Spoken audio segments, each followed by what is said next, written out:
Hi, I'm Kortney Harmon, Staffing and Recruiting Industry Principal here at Crelate. Over the past decade, I've trained thousands of frontline recruiters, and I've worked with hundreds of business owners and executives to help their firms and agencies grow. This is the Full Desk Experience, where we will be talking about growth blockers across your people, processes, and technologies. On today's episode, we're going to be talking about quiet quitting and the idea that you probably don't have a problem with a bunch of people who don't want to work hard. But it's possible and probable that you just don't have the structure of your organization set up properly for honest feedback from your employees, growth for your employees to properly drive career pathing and succession planning, and you probably don't have your tech set up for your teams to know how and when they're going to get that next raise, promotion, and what really keeps your team driven to that next possible thing. As a leader, I want you to take an honest look at your organization. Maybe you don't have a problem with quiet quitters, but do you know how your employees want to be engaged with and what motivates them? We're going to take a poll. The idea of quiet quitting, do we know what quiet quitting is? How many of you have heard of this concept before today? So if you could take the poll in the chat, that would be amazing. For those of you who haven't heard of the jargon, simply put, quiet quitting is where you don't outright quit your job. You're just not going above and beyond while still doing the duties of your job. The concept comes really with the idea that it's the opposite of hustle culture and climbing that corporate ladder as a direct result of burnout. I've seen this topic on media outlets, and I'm sure you have too. It's encompassing my entire news feed on LinkedIn, where people really talk about the why this is the latest topic and trend. Is it? Yes, TikTok may have brought the latest trending video that has most of us buzzing, but believe it or not, we've talked about this just in a different way in the past. Have you ever talked about a career versus a job in the past? I know I have. It's came up in my conversations while managing teams and talking to leaders in their organization. The idea that the person is only here for a 9 to 5, or the person doesn't care about the next career move because it's just a job for them. Think about it. A job is a task or a piece of work, one that's paid for in return for their service. A career is an occupation undertaken for a significant period of time in a person's life and really has opportunity for progress. That means it's not a daily transaction. There's movement. It's progressive. Dare I say, what you put in is what you get out. But before you understand what you're working towards, that job or career, you must understand what motivates you, what fulfills you. Heck, what even makes you happy? Today, our conversation is just going to be a little different from the job versus career approach, but not completely off base, just a different spin. We're not here talking about things from the employee's perspective. We're here talking about it from the employer's perspective. Because with this hot of a topic, we definitely want to make sure we're talking about what's important. With quiet quitting, we understand that people are still doing their jobs, just nothing more or nothing less. It's quid pro quo. They're hired for a salary. They do what's expected of them. They're just not knocking down doors to do more. Is that wrong? Or think about, are you giving them the opportunity to earn more? Or are you forcing your aspirations of wanting them to do more upon your teams? I've really been racking my brain on this one. Why this topic is so hot? Why now? What's transpired to put us here? My husband gets frustrated with me sometimes when I play the whole devil's advocate approach to life. I can't merely just take something that's happening and accept it. I like to know the why behind it. I'm not sure if you're like me. I've had some time to marinate on it, and I really think this comes down to a few things of what's driving the now. It's just my opinions, so I'm excited to hear what you have to say in the chat, but I really think this could be generational. Every generation has a trait that society associates with their age, right? Gen Z is known for being tech savvy, progressive, while millennials are engaged in activism and always hungry for information. People from Gen X tend to be very self-sufficient and are highly educated. Actually, they're the highly most educated generation to date. Before that came baby boomers. Standout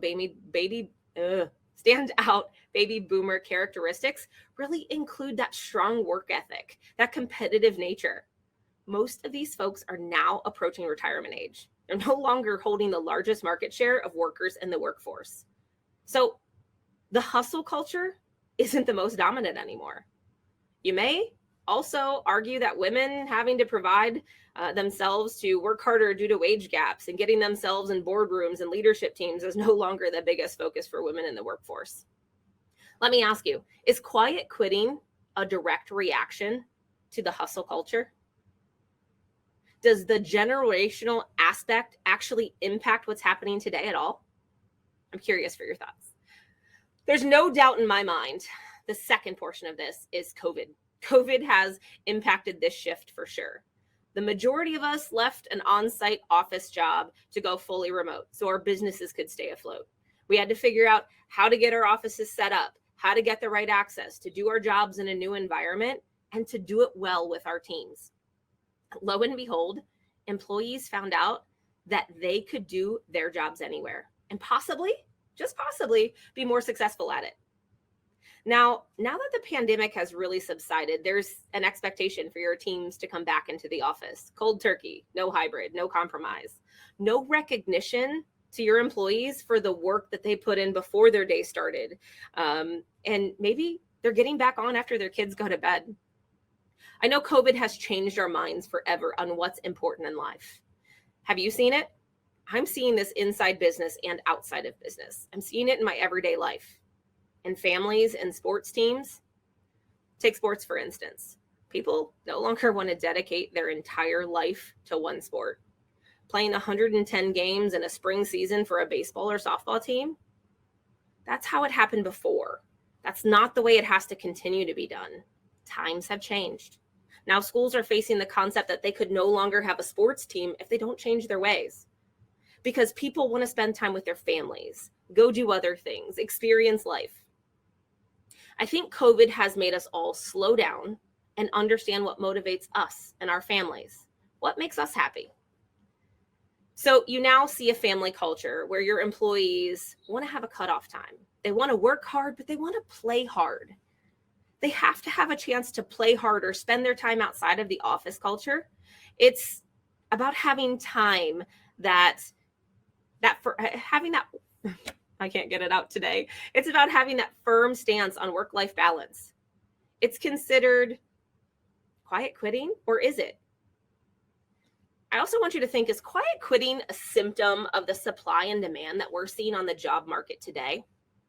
The idea that we need warm bodies to take jobs or keep the jobs that exist today. So many companies can't find the talent that they need to keep their organizations full on their teams anyway, let alone fire an underperformer or bottom of the hypothetical totem pole. Do employees have the mentality today that they know they're not going to get fired because companies can't fill the jobs that they have already? It's an honest truth. Or I'm going to go out on a limb. I'm going to say you might have hired somebody at the same wage or the same salary as a tenured employee. Just no experience, but you're paying them the same. You're not paying apples to apples. Your team possibly could have got wind of this, and maybe quiet quitting's their protest. Okay, last one. Last why. I feel this could be the biggest one out there for employees when you talk to them. I hear it every day.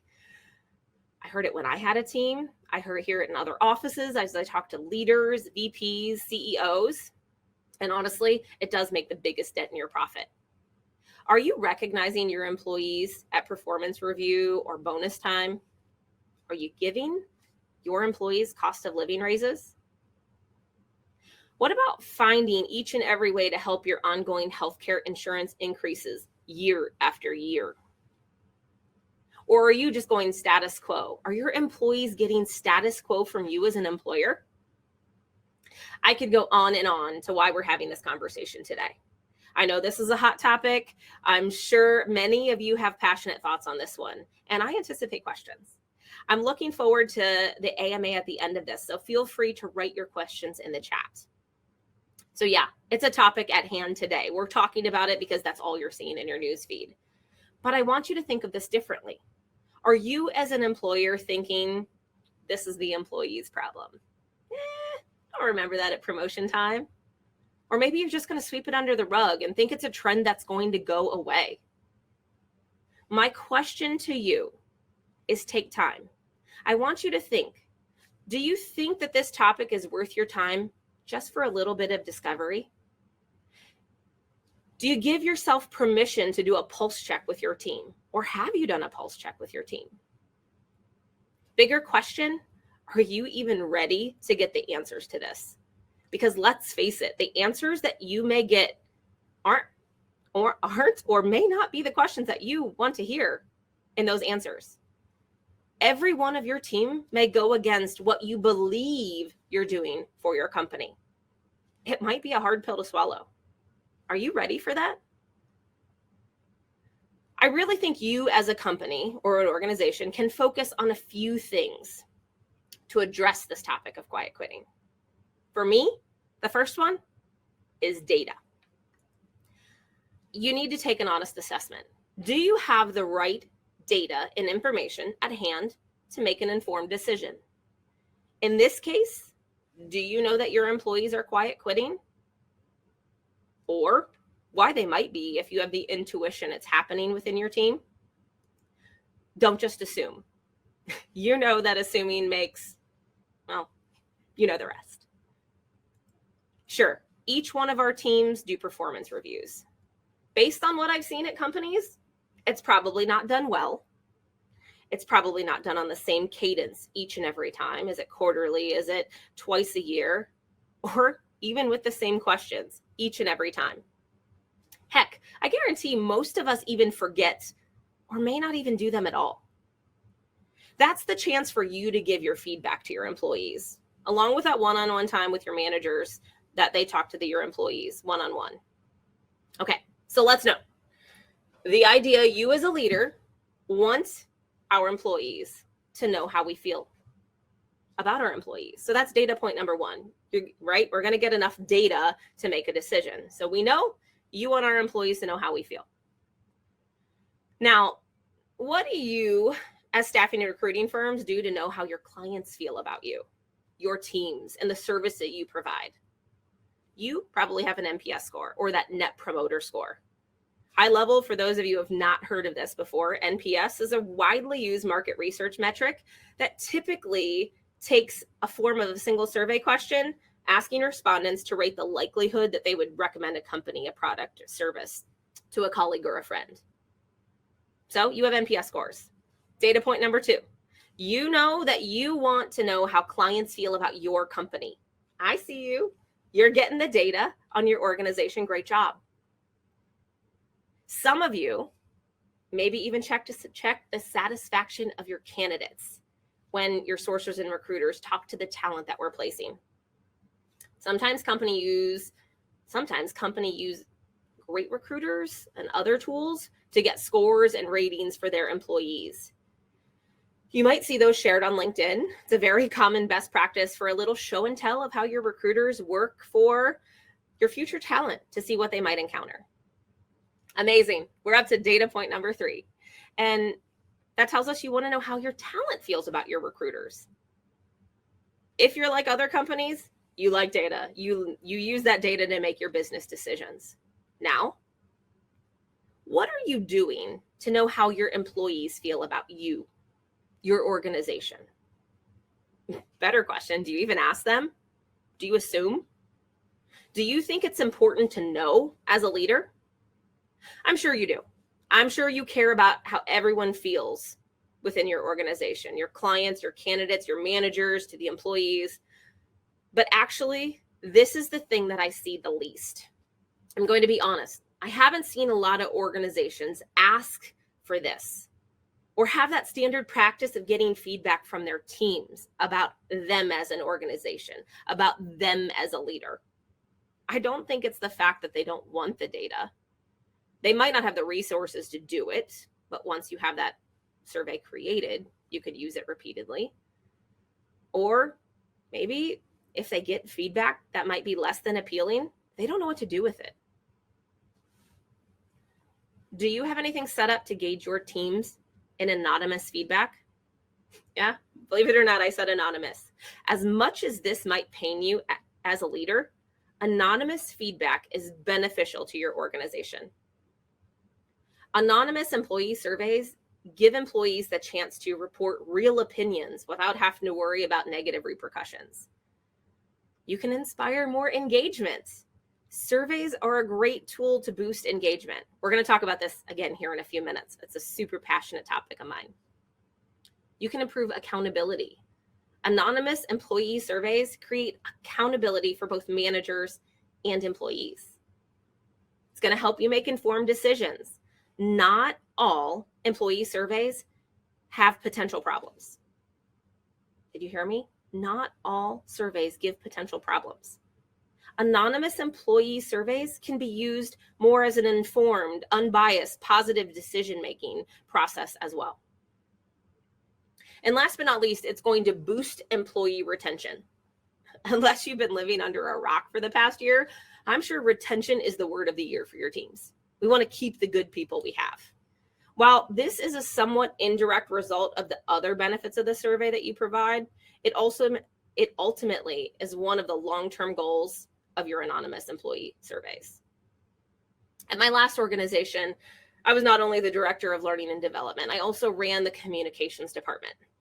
We got to drive that satisfaction survey to a network of companies twice a year. We tried it multiple ways. After different attempts that were more successful than the previous attempt, we figured out, number one, it couldn't be a quarterly survey. That was requiring way too much of our employees. We had surveys that required email addresses, forcing that tracking process. We didn't get the feedback that really mattered.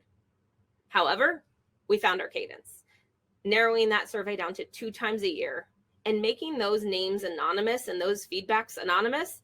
People truly started speaking. Not only were the ratings of those surveys more detailed beyond the NA, not applicable, or 0 rating, we had positive and negative feedback.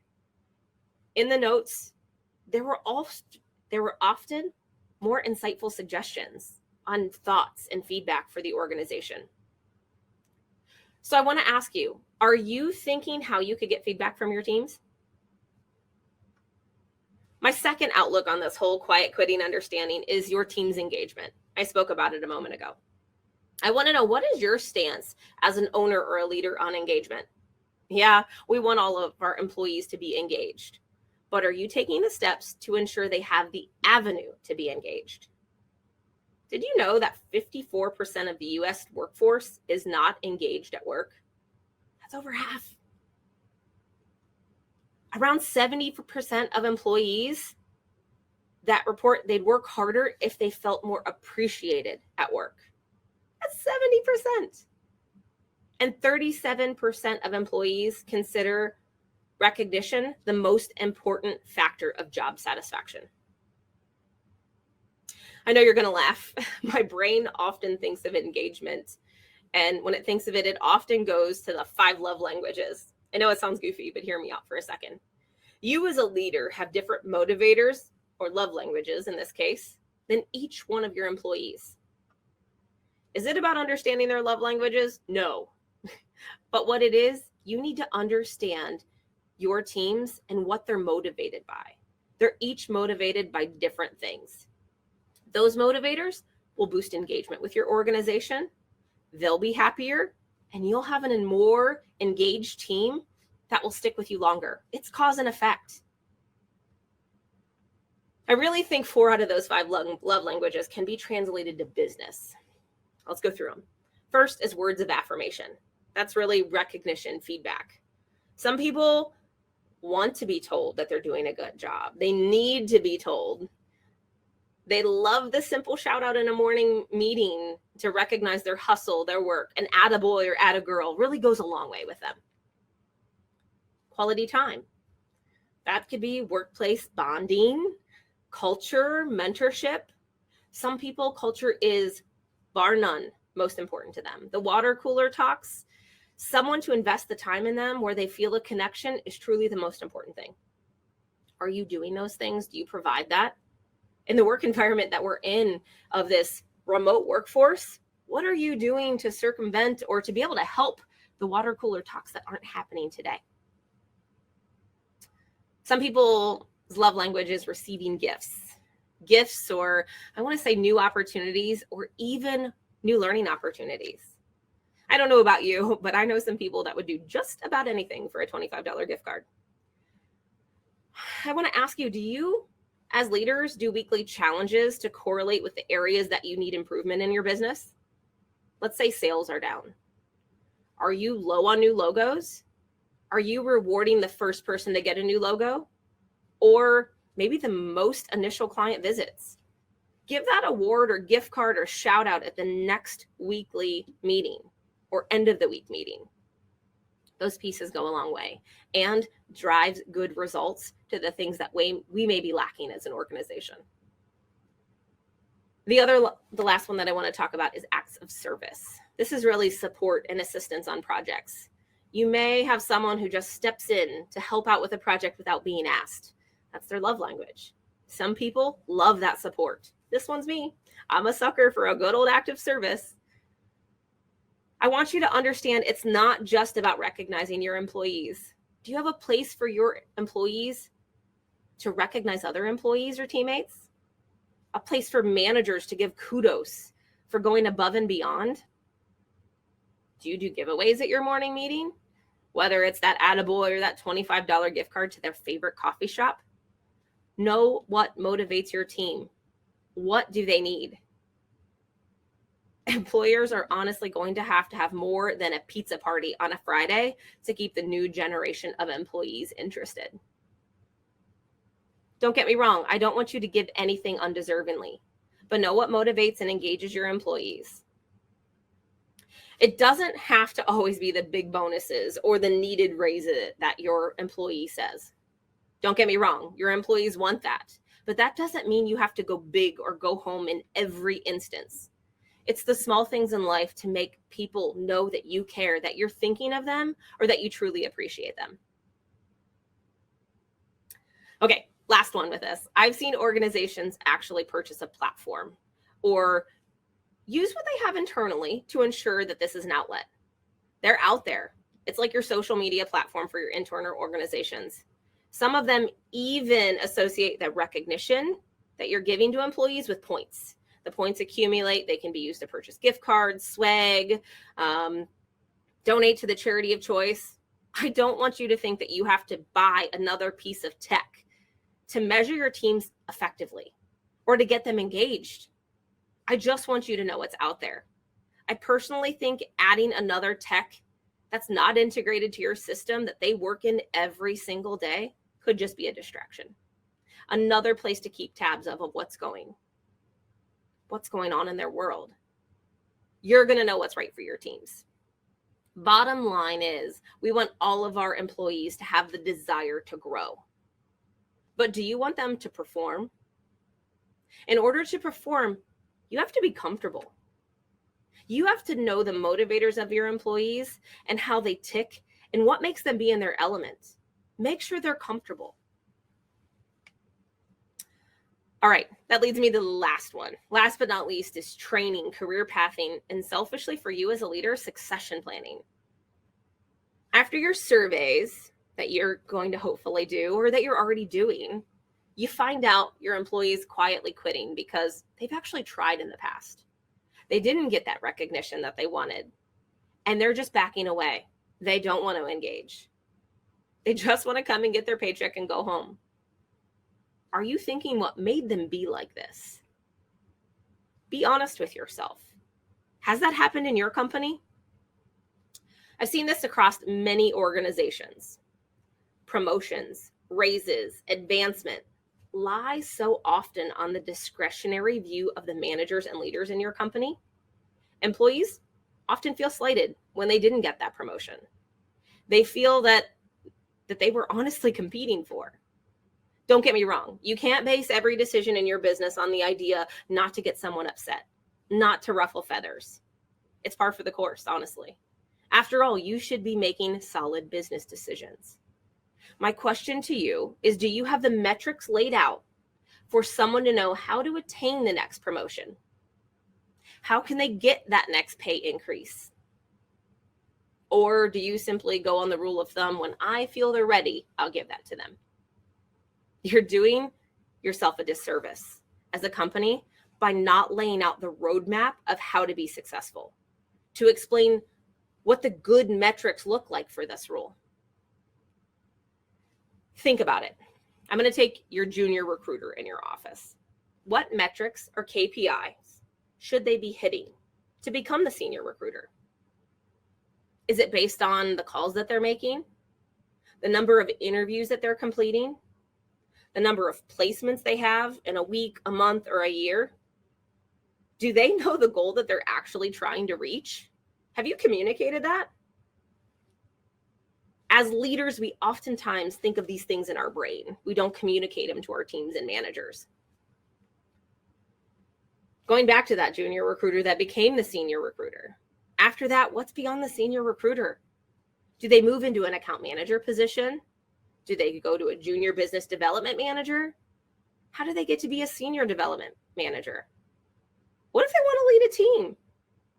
Is there an option to advance without leading a team? I want you to think, how do you know that quiet quitting isn't a result of bad management or lack of structure? Are you training your managers and ensuring their development as well? Do you have a career path laid out for your company? And do you see it working? Most leaders want a team of A players. I get it. Who doesn't? We all love that first string lineup of any sports team. It's who we go watch every event. But you wouldn't have a sports team if you didn't have a second string or even a third string. Does that lineup stay the same every single game? Not always. Given the right guidance, practice, repetition, that B player is your future A player in the making, with the proper communication and expectations. Just be careful. I don't want you to force your aspirations of being an A player or the owner of an organization to your employees. Know how to inspire them to get them there. And if they don't want to be the A player, they don't want to manage, they don't want that next rung up of the promotion, that's okay too. At least you're giving them the avenue. You're addressing that in your business. Just know what you are basing your promotions and bonuses and those decisions on when it's time to make them. Consistency is key. My focus in my career, as we talk, has truly been people, processes, technologies, as you heard in the intro. I really try to think of this business as a holistic view and understanding how to get the results you need in your organization by the whole picture. I'm a big picture kind of gal. In this case, I want you to think about your ATS and CRM. This is something that you look at for your candidates and clients, but are you using it to internally guide your teams to success? Don't think of tech as only the rigid solution to get you the metrics to run your business. Stop and take the holistic approach. Don't take my word for it. Go look at the SIA report, the Northern American Staffing Survey of 2022.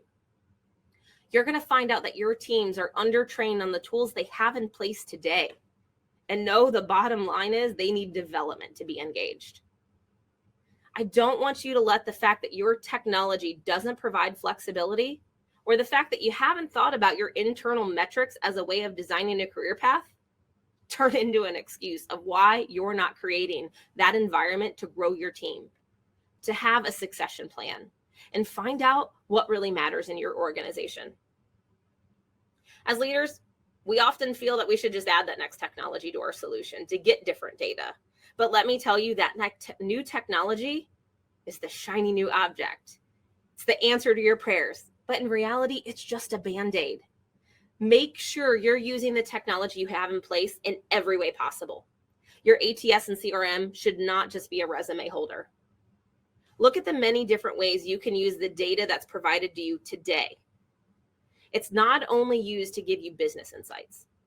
It's used to be there to help your teams set and reach goals. Coach them when needed.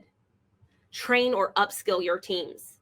mentor individuals or groups, but also set the roadmap of how your employees can reach that next promotion, that next bonus, or that $25 gift card whenever they win that next challenge in your office.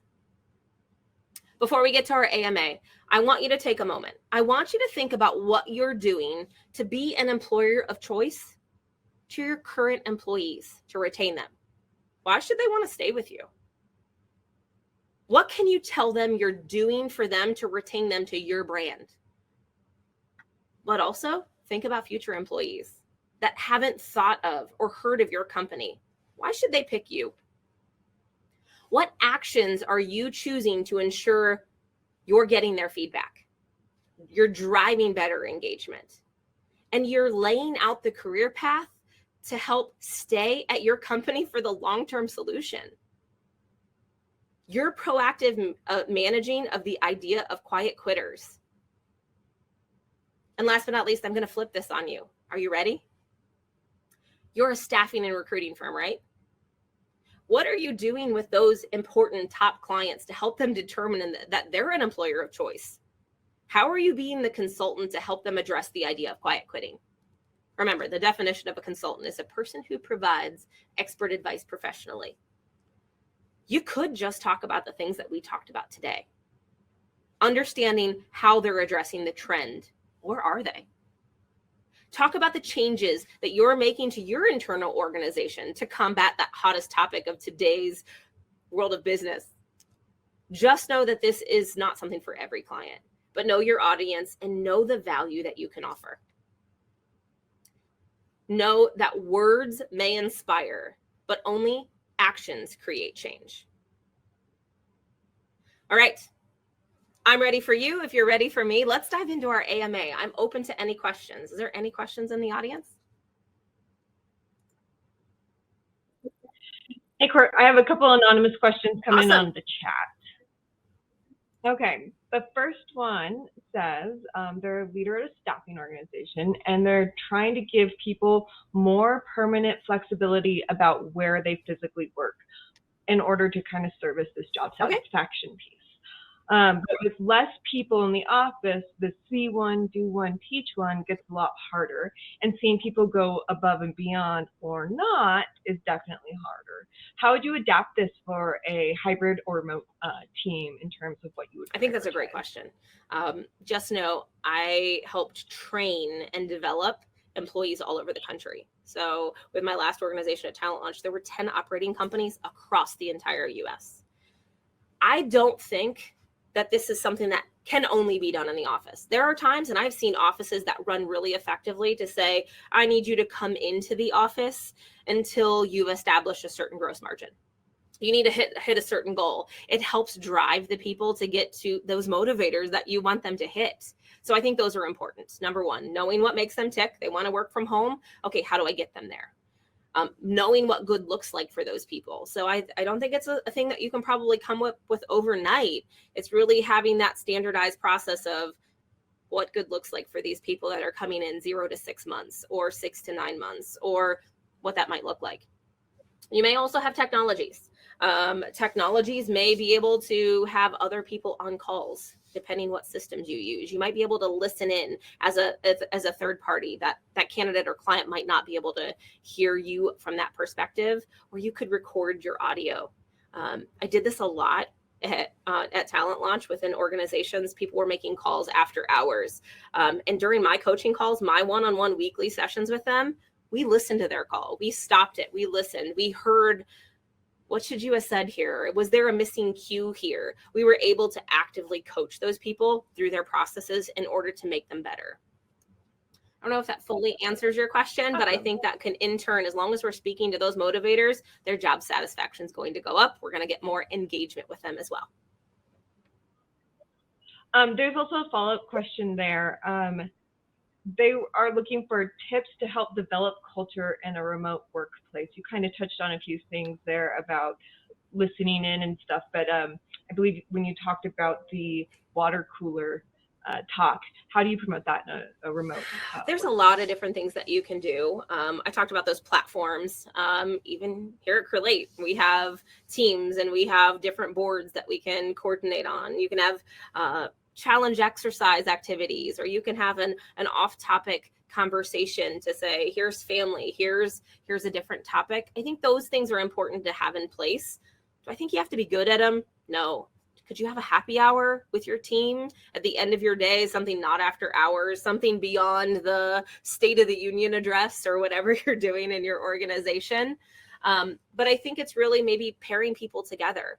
At Talent Lunch, I use the idea of creating a certification program. We were working towards getting them as a mentorship. So someone that already passed the exam to someone that was working through the exam, having them work hand in hand. Not a lot, but they had that person that speaks to their love language, really. And it really helps push them to make sure they have that feeling of culture and camaraderie, and they really have someone else to lean on. Great. One more coming in anonymously, and then maybe possibly one brave person who wants to come on. What should I be doing as an owner if I don't have career pathing established in my company? Where do I even start? That is a great question. First off, kudos to you. Kudos to you that this is something that you need to be doing. Each company and industry is going to be different in our world. I can't give you a baseline metric of a junior recruiter does this, a senior recruiter does this. It depends on your industry, your location, the types of service that you're going to provide. What I encourage you to do is have standard titles. This is an easy thing to at least start thinking about. I know people like their unique titles. They have that little spin. That's part of your marketing to get them on your team. But streamlining this helps you understand if this is the first, second, or third, like junior, senior, right? After you do that, you need to figure out the average metrics of your team. So not only your top performers, but on average, what are your people doing? How are your top performers doing? What are they accomplishing? Get a standard of what good looks like at each one of your positions. And then lay it out for your teams. The biggest part of this that I see is people not communicating this or socializing this to their teams. It's going to take a while. You may have some revamping to do with those titles or those structures, but understand how long someone has to be at a position for a certain period of time or what their metrics is. There are a lot of things that you can do, but I need you to understand what your organization looks like today and a snapshot for each job. I don't think I have any more questions on the chat. I'll give anybody time if they want, just 30 seconds or so to see if we have any more questions come up, but if not. I'll give it 30 more seconds and then I'll wrap everything up.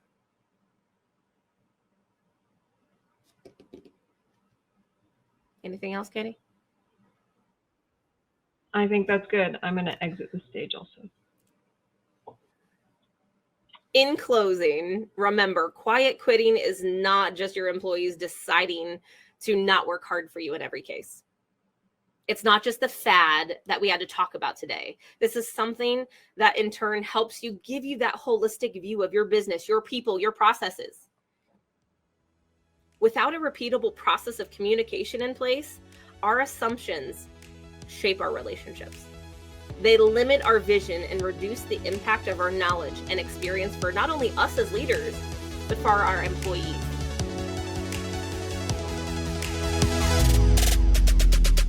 I'm Kortney Harmon with Crelate. Thanks for joining the Full Desk Experience. Please feel free to submit any questions for next session to fulldesk@crelate.com or ask us live next session.